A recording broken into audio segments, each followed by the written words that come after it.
JSON is strong, JSON is popular, JSON is the first choice in many cases, but it does have certain issues that might need to be addressed in future releases.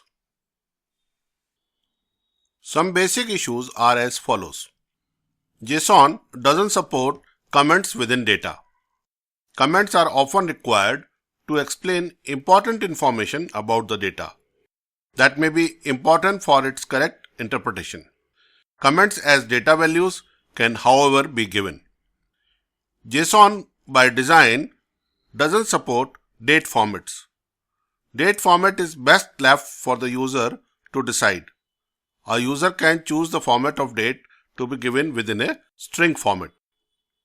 JSON data does not define a way to tell the parser that a separate JSON schema is present or not.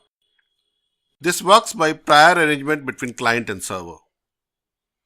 The C data, which is corrected data not to be parsed, like audio data, video data, image data, type of content, cannot be given in its smallest possible form. User can only give it in /u encoded Unicode representation or in base64 encoded text, which makes JSON a bulky format for C data. There are few critical issues that may be related to uses of JSON. They are: JSON by design is for data which is public in nature. Encoded JSON data streams could be there, but this is not a part of JSON standard as such. The no license need for JSON is a great freedom for its users, but it also hampers its growth as a standard.